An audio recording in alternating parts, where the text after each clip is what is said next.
When I saw the hospital bill for my husband's surgery, my chest tightened in a way I hadn't felt since we got married. It wasn't just the number. It was the sudden realization that my life, the little world I had built, was about to fracture. I drained my savings, sold a few sentimental things I'd held onto since childhood, and even borrowed from friends I barely liked asking. I promised myself he would live, no matter the cost. He needed heart surgery. "It's urgent," the doctor had said, and I felt my stomach drop as the words echoed.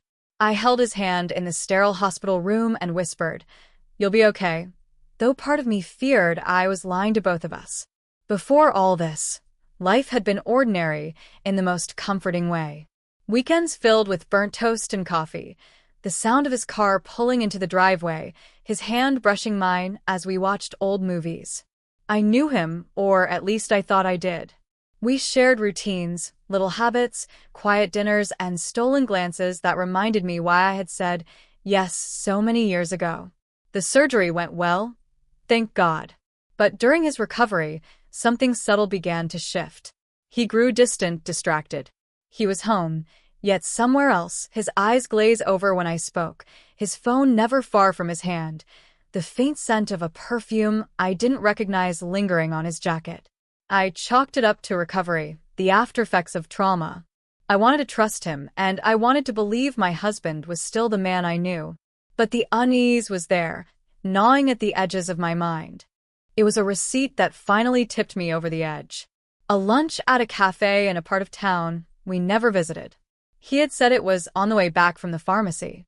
I told myself I was imagining things, letting exhaustion and worry make me paranoid. But something in my chest told me to look closer. A week later, curiosity overtook fear. I followed him discreetly, heart thundering, stomach twisting. He entered a building I had never seen before, one that looked like a modest apartment complex. I waited, hiding behind a corner, listening to my own ragged breathing. Minutes later, he emerged, smiling and relaxed, but he wasn't alone. A woman hugged him like he was hers, like I was the one who didn't exist. I drove home in silence, my hands gripping the steering wheel as if it could hold me together.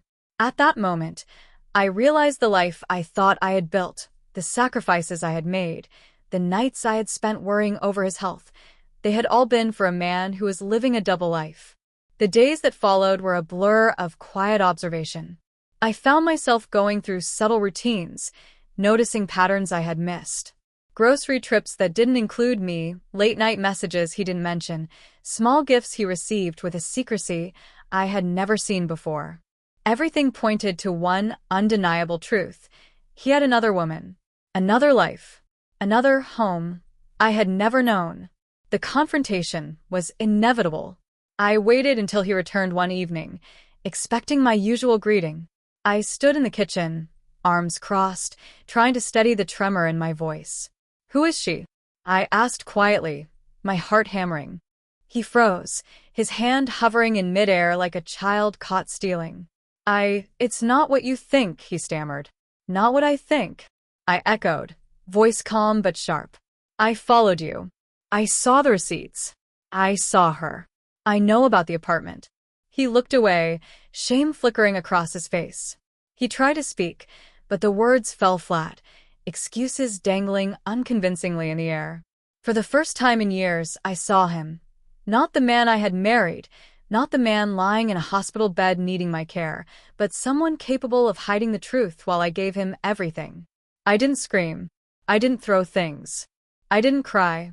I simply walked away, and in that act, I felt a strange clarity. Love had carried me to the edge of devotion, but respect and dignity brought me back.